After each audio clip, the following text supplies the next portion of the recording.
할 필요도 없어. 우리 두 사람 행복하면 그만인 거 아니야? 그러니까 나 믿고 따라와줘, 혜영아. 내가 너 꼭 행복하게 해줄게. 우리 결혼하자. 결국 혜영이는 제 프로포즈에 답을 해주었고 우리는 믿음의 결혼식을 올리게 되었습니다. 그렇게 바라고 바라던 결혼을 하고 저는 무척이나 행복했습니다. 같이 쓸 그릇들과 가전들을 고르고 한 침대에 한 이불 덮고 산다는 게 너무 꿈만 같았죠. 물론 매일 비슷한 일상 속에 언젠가는 그런 행복도 무뎌질지 모르겠지만 저는 다른 것보다 혜영이와 함께한다는 그 사실이 행복했습니다. 그렇다고 매일 늦잠 자고 붙어있을 수만은 없었죠. 부모님 도움 없이 집을 구하려다 보니 빠듯했던 것도 사실입니다. 전세를 구하는데도 그렇게 큰 돈이 들어갈 줄 누가 알았겠나요? 그래도 언젠가는 집을 사야겠다는 생각으로 저희는 열심히 맞벌이를 하며 바쁜 일상을 보냈습니다. 서로 야근에 잔업에 치여 피곤한 와중에도 우리는 늘 서로를 챙겼어요. 우연히 얻은 공짜 커피를 핑계로 즐거운 데이트를 즐기며 동고동락하며 지냈습니다. 원래 신혼이라는 게 그렇게 짧은 건지 벌써 1주년이나 되었다는 게 믿기지가 않았습니다. 그리고 저는 그 의미를 기리려 이제 부부 1년이 된 우리를 축하하려 했죠. 작은 선물과 케이크를 사들고 집으로 들어간 저는 식탁에서 저를 기다리고 있는 와이프를 보았습니다. 특별한 날인데도 왠지 우울해 보이는 그 모습이 신경 쓰였죠. 혜영아, 우리 결혼 1주년 축하해. 나랑 결혼해줘서 정말 고마워. 오빠. 나도 고마워. 우리 앞으로도 잘해보자. 근데 혜영이 너 오늘 기분이 안 좋아? 왜 그렇게 표정이 어두워? 회사에서 무슨 일이라도 있었어? 아니야. 기념일에 기분 나쁠 일이 뭐가 있어. 괜찮다며 애써 케이크를 자르고 제 선물을 기쁘게 받아들던 혜영이는 이유를 쉽게 말하지 않았지만 분명 무슨 일이 있어 보였습니다. 그래도 결혼 1년 차에 연애 수년 차인데 제가 와이프 기분 하나 알아맞추지 못할 일이 없었거든요. 와인을 한 잔씩 기울이고 일찍 잠에 들렸는데 옆에서 와이프가 뒤척이는 소리가 들렸습니다. 혜영아, 정말 무슨 일 있었던 거야? 왜 그래? 아니 그냥 낮에 회사 사람이 한 얘기가 신경 쓰여서. 사실 아까 내가 결혼기념일이라 일찍 퇴근한다니까 뭘 자꾸 꼬치꼬치 캐묻는 거야. 자기 결혼기념일 때 뭐 받은 자랑하면서 나한테는 선물 뭐 받았냐, 어디 비싼 데 가서 외식하냐, 별별 걸 다 물어보는데 그냥 집에서 보기로 했다니까 나를 은근히 무시하는 거야. 안 그래도 평소에 내가 입고 다니는 거, 들고 다니는 거 보면서 학생 같다고 뭐라 하는 사람이거든. 평소에도 그런 말 짜증나는데 기념일에 비싼 레스토랑 안 가고 명품백 못 받았다고 나를 불쌍한 사람 취급하는 거 있지? 그 사람도 남의 일에 참 관심이 많으네. 그런 얘기 귀담아 듣지 마. 원래 사람 겉모습 보고 판단하는 사람들은 미련한 사람들이야. 남이서 뭘 걸치고 다니는지 어디 좋은 밥을 먹는지 그게 왜 궁금해? 우리만 좋으면 되는데. 그치? 저도 말은 그렇게 아무렇지 않은 듯 말했지만 사실은 와이프가 밖에서 무시를 당했다는 얘기가 기분이 좋진 않았습니다. 생각해보면 와이프는 나이에 비해 꽤 검소한 편인 것도 사실이었습니다. 저도 여자가 아니라 잘은 모르지만 주변 동료들을 보더라도 다들 명품백 몇 개씩은 가지고 있고 옷도 철마다 때마다 백화점에서만 사 입는 것 같은데 혜영이가 가진 명품은 결혼할 때 제가 해준 예물 가방 하나가 전부였으니까요. 그마저도 아낀다며 회사에는 한 번도 들고 간 적이 없으니 동료들이 그걸 보고 무시를 했나 싶은 생각이 들더군요. 그래도 집 사려면 한 푼을 아껴야 한다는 생각에 저도 나서서 뭘 해주지는 못했습니다. 혜영이도 그걸 바라는 건 아니라 생각했죠. 그런데 그날 이후로도 혜영이는 종종 남들과 비교하고 한탄하는 얘기를 꺼내기 시작했습니다. 원래는 그러는 사람이 아닌데 점점 영향을 받고 심지어 자격지심을 느끼는 와이프의 모습에 저는 적지 않게 당황스러웠습니다. 우리도 남들만큼 열심히 사는 것 같은데 우리는 왜 항상 돈이 없을까? 다들 비슷하지. 우리만 그렇겠어? 아니야. 남들 하는 거 보면 우리만 그런 것 같아. 다른 사람들은 1년에 몇 번씩 해외여행 다니고 명품도 턱턱 사고 달에 몇 번씩 고급 레스토랑 가서 외식한다던데 나는 비행기 타본 게 신혼여행 때가 처음이자 마지막이잖아. 명품도 결혼할 때 오빠가 사준 거 그거 하나밖에 없잖아. 회사에 명품 안 들고 쇼핑몰 옷 입는 사람은 나밖에 없어. 어릴 땐 뭘 입어도 예쁘니까 아무렇지 않았는데 나이 들수록 자꾸 그런 게 신경 쓰여. 예전 같았으면 오히려 제가 선물을 사왔다고 타박할 사람이었습니다. 더군다나 집을 사겠다는 목표가 있었으니 더욱 악착같이 돈을 모으려 했던 거고요. 그런데 언젠가부터 그런 걸 자꾸 신경 쓰기 시작했던 와이프는 정도가 점점 심해졌고 제가 봐도 안쓰러울 정도로 우울해했습니다. 그런 와이프가 짠했던 저는 비상금을 털어 명품도 사주고 비싼 외식이며 여행도 계획했습니다. 덕분에 집을 사겠다는 목표는 반년쯤 뒤로 밀려나게 되었지만 당장 행복해하는 와이프를 보며 저도 기분이 좋아졌죠. 하지만 그렇다고 매번 그렇게 살 수도 없는 형편이었는데 와이프가 바라는 것들은 점점 많아져만 갔습니다. 어느 날은 월급날이라며 생전하지도 않던 네일아트를 몇십만 원 주고 하고 왔고 주말에 친구들과 오마카세를 먹는다던가 저더러 아울렛 가서 명품 옷을 좀 사자 하더군요. 억지로 돈을 아끼자는 것은 아니었지만 부부 공동의 목표를 두고 갑작스러운 소비를 시작하는 와이프가 불편했습니다. 말려도 봤지만 앓는 소리하고 한탄하는 것을 들으니 내가 잘못 살고 있나 하는 생각까지 들었죠. 오빠, 당장 오늘 죽을지 내일 죽을지도 모르는데 열심히 저축만 하면 뭐래. 집 사는 것도 좋지만 쓸 때는 좀 써야지. 그리고 싸구려 몇 개 사는 것보다 명품 하나 사서 오래 쓰면 좋지 뭘 그래. 안 그래? 하지만 와이프의 말처럼 씀씀이만 높이기에는 무리가 있었습니다. 결국 저는 와이프와 가정의 행복을 위해 이직까지 하게 되었습니다. 제 욕심에는 하고 싶은 일이 따로 있었지만 당장은 돈이 더 필요하겠다는 생각에 조금 더 바빠지더라도 연봉이 더 높은 직장을 택하게 되었죠. 제가 이직을 하고 연봉이 높아지자 와이프는 누구보다 좋아했습니다. 와이프가 좋아하는 이유가 저의 승진 때문이었을지 연봉 때문이었을지는 모르겠지만 와이프가 좋아한다 하니 저도 좋았습니다. 그리고 더 큰 돈을 벌려면 어쩔 수 없이 고생해야 한다는 생각으로 바쁜 회사 생활에 적응을 해나갔죠. 그러다 보니 저는 이전보다 와이프와 함께하는 시간이 줄어들었습니다. 현장 업무가 많아져 출장도 잦았고 주말에는 그동안 밀린 피로에 늦잠을 자기 바빴습니다. 와이프는 자고 있는 제가 마음에 들지 않는 건지 뭔지 매주 약속을 잡아 외출을 시작하더군요.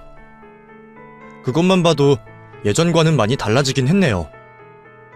전에는 나가면 다 돈이고 피곤하기만 하다면서 심하다 싶을 만큼 집 밖을 나가지 않고 약속과 모임을 꺼려하던 사람이 언젠가부터 모임이며 외출이며 일정이 늘어났고 그만큼 소비도 점점 늘어나는 듯 보였습니다.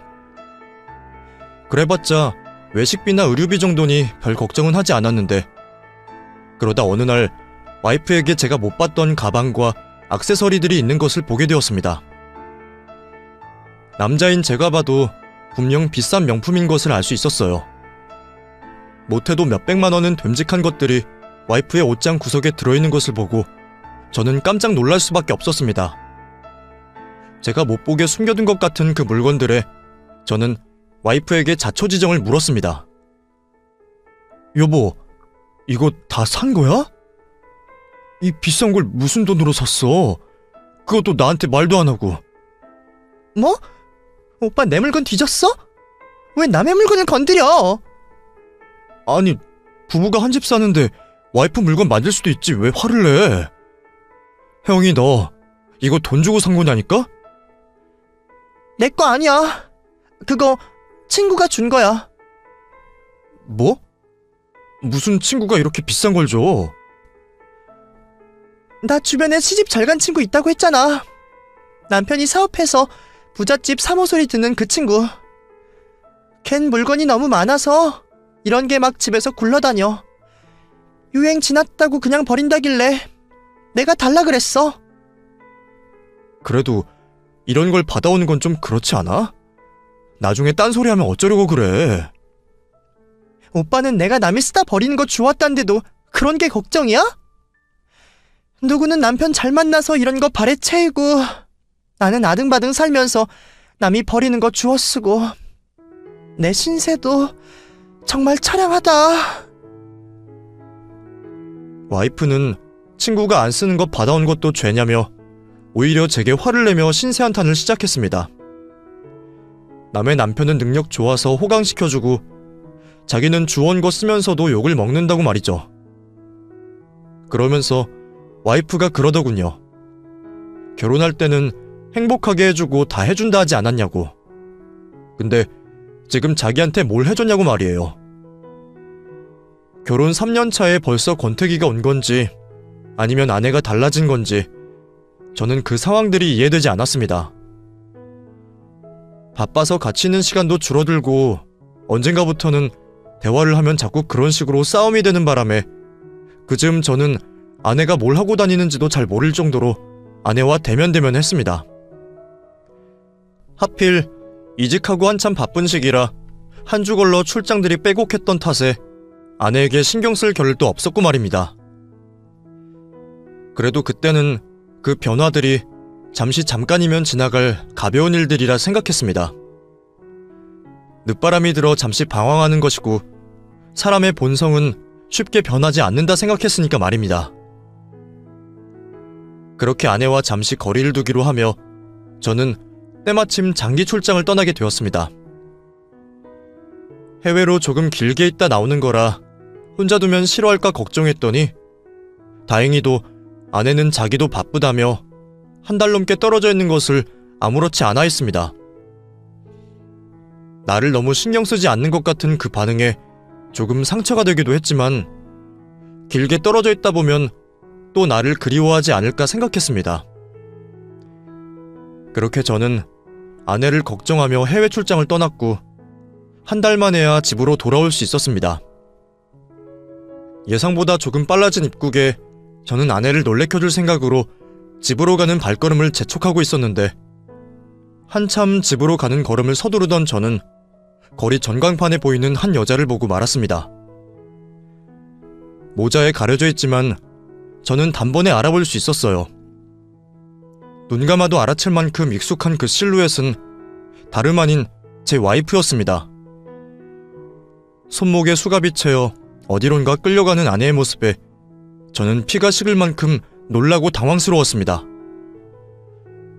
그리고 대체 무슨 일인가 사정을 알아보기도 전에 옆에서 사람들이 수군거리는 소리를 듣게 되었죠.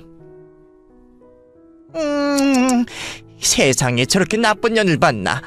지들 때문에 사람까지 죽었는데 지들은 온몸에 명품을 두르고 해외여행을 다니고 있었네. 그러게나 말이야. 남의 돈 훔쳐다가 호의호식하고 있었구만. 아니, 이 젊어 보이는 여자가 대체 무슨 짓을 하고 다닌 거야? 보이스피싱이라잖아. 저 옆에 놈이 총책이고 둘이 연인 사이래. 둘이 놀러 갈라는 건지 이민 갈라는 건지 출국하려는 걸 공항에서 잡았다잖아. 아주 꼴 좋다 정말. 저것들은 제대로 콩밥 먹어야 해. 제 와이프에게 사람들이 나쁜 범죄자라며 손가락질하는 것을 본 저는 그 상황을 믿을 수가 없었습니다. 범죄자에 연인이라니 당연히 말도 안 된다 생각했고 범죄에 연루되었다는 것은커녕 와이프의 외도를 믿을 수도 없었죠. 놀란 저는 집으로 뛰어갔습니다. 그런데 정말 그 사람들 말이 맞았는지 집에는 나와 함께 샀던 와이프의 캐리어가 없었고 옷이며 짐들이 조금씩 비어 있었습니다. 그리고 집을 뒤지던 저는 더욱더 놀라운 것들을 발견하게 되었죠.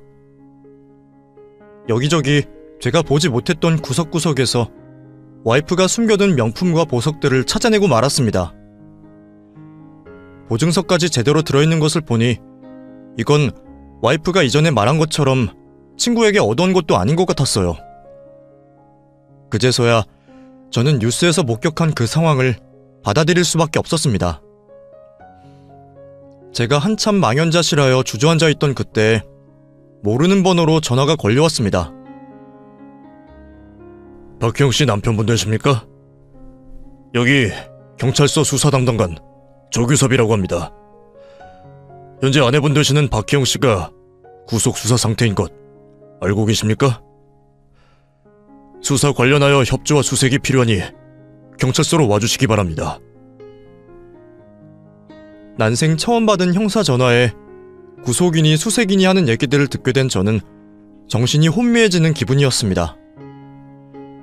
아무리 정신을 똑바로 차려야겠다 하는데도 정신을 바로잡기가 쉽지 않았네요. 어쩌면 이것도 보이스피싱이 아닐까 그런 생각까지 했으니까 말입니다. 그렇게 경찰서로 찾아간 저는 그곳에서 그동안의 모든 전말을 들을 수가 있었습니다. 아내분이 보이스피싱 총책과 외도 중인 건 전혀 모르고 계셨습니까? 예? 예. 제가 한 달 넘게 출장을 다녀와서 와이프가 어딜 간다는 것도 몰랐어요. 두 사람이 만나고 있던 것도 벌써 반년 넘었던 것 같습니다. 물론 더 이전부터일지 모르겠지만 시기로는 그 전부터 박형 씨가 본격적으로 범죄에 가담하기 시작했어요. 은행 CCTV에 아내분으로 추정되는 여성이 찍혔거든요. 그동안 아내는 대체 어디서 만난지 모를 그놈을 만나 남편인 저 몰래 외도를 즐기며 심지어 그놈의 범죄에 가담하기까지 했답니다. 평범한 줄 알았던 와이프가 무슨 범죄인가 했더니 피해자들이 대포통장으로 입금한 돈들을 인출하며 범죄자금 수거책으로 일했던 것이죠. 그렇게 보이스피싱 일당과 함께 피해자들의 돈을 훔치던 와이프는 그동안 총책이라는 상간남과 함께 저 몰래 해외여행이며 골프며 사치와 향락을 일삼았습니다. 알고 보니 그동안 친구에게 받았다며 빌렸다며 입고 두르고 다니던 것들이 다 그런 범죄 자금으로 직접 구매했던 것들이었어요. 와이프가 밖에서 그러고 다니는 줄도 모르고 바람을 피는 줄도 몰랐던 저는 그 여자 때문에 그렇게 경찰서에서 조사까지 받게 되었습니다. 수사 협조라고는 했지만 처음 가본 경찰서에 무서울 수밖에 없었습니다. 평생 경범죄 한 번 지은 적 없었는데 그런 일이 생기는군요. 다행히 무사히 풀려나긴 했지만 저는 마음을 놓을 수가 없었고 경찰들이 집으로 찾아와 팬티 한 장까지 수색당해야 했습니다. 겪고도 믿을 수 없는 현실에 저는 기가 막혔습니다. 영화와 TV에서만 보던 일을 내가 겪게 될 줄은 그 누구도 몰랐을 테니 말입니다. 한참의 경찰 조사 후 저는 재판을 기다리며 구치소에 있는 와이프를 만났습니다. 나한테 잘못했다, 미안하다 할 줄 알았던 와이프는 미안해하기는커녕 오히려 제게 도움을 구하더군요. 여보, 다 오해야. 나도 피해자야. 나 정말 아니야. 나도 그놈한테 다 속은 거라고. 그 사람이 분명 별 문제 없는 거라 그랬단 말이야. 오빠, 나 좀 도와줘. 그리고 우리 엄마 돈 급하다는데 그것 좀 도와주면 안 돼? 너 정말 그놈이랑 만난 거야? 왜 그랬니? 돈 잘 쓰는 그놈이 좋았어? 범죄자인 것도 상관도 없이 돈이면 그저 다 좋았니? 오빠, 그게 중요한 게 아니야. 싸우더라도 내가 풀려나야 할 것 아니야. 우선은 나 좀 도와줘. 어? 혜영아, 너 원래 이런 사람 아니잖아. 작은 것에 감사하며 살았잖아. 그런데 대체 왜 이렇게 된 거야? 이런 사람? 이런 사람이 뭔데? 나는 좋은 거 바라면 안 돼? 나라고 그렇게 구질구질하게 살고 싶어서 그렇게 살았겠냐고. 나도 해외여행 다니고 싶고 명품 두르고 싶었어. 그래서 그랬어. 됐어? 당신이 무능하니까 내가 그런 짓까지 한 거 아니야. 마지막에 보았던 와이프의 모습은 제가 알던 혜영이가 아니었습니다. 돈에 눈이 멀어버린 것인지 어딘가 텅 비어 보이는 것이 이제는 완전히 다른 사람이 된 것 같았죠. 작은 선물과 공짜 커피 한 잔에도 좋아하던 제 와이프는 어디에도 없었습니다. 결국 저는 나를 속이고 수많은 사람들 눈에 피눈물을 흘리게 한 그 여자와 이혼을 하게 되었습니다. 그 여자도 사건으로 재판 중이라 이래저래 시간이 오래 걸렸지만 그래도 무사히 이혼을 하고 나니 속이 개운해졌어요. 나중에 형사님들에게 들어보니 그 여자도 내연남과 같이 징역형을 받게 되었다고 들었습니다. 물론 그 여자가 뻔뻔하게도 초범에다가 아무것도 몰랐다는 주장을 했지만 그동안 사치하고 다니고 직접적으로 현금 수거에 가담한 것 때문에 징역을 받게 되었더군요. 그리고 얼마 뒤 집으로 편지가 도착했습니다. 감옥에서 전처가 보낸 편지는 여전히 억울하다, 감옥살이가 힘들다는 자기 한탄뿐이었습니다. 자기들 때문에 피해 입은 사람들 생각은 왜 하지 못하는지 참 이기적이고 악독하다는 생각이 들었습니다. 저는 당연히 편지에 답장을 하지 않았고 아예 이사를 떠났습니다.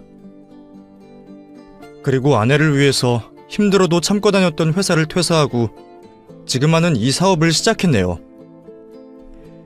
전세금까지 빼서 위험한 모험을 시작했지만 그런 일까지 겪은 제가 이제 와서 두려울 일이 뭐가 더 있을까 싶네요. 덕분에 요즘은 제가 좋아하는 일 하면서 힘들어도 행복합니다. 많이 놀랐던 그 일도 잊으려 노력 중이고요. 그래도 문득 그 여자 생각이 나기는 합니다. 그 여자가 원래 그런 본성이었는지 아니면 세상을 살다 보니 그렇게 변한 건지 저는 아직도 모르겠어요. 다만 돈이라는 게 사람 이성을 마비시킬 정도로 무서운 것이라는 건 잘 알겠습니다. 그리고 마지막으로 바라는 게 있다면 아직까지도 자기들 죄를 인정하지 못한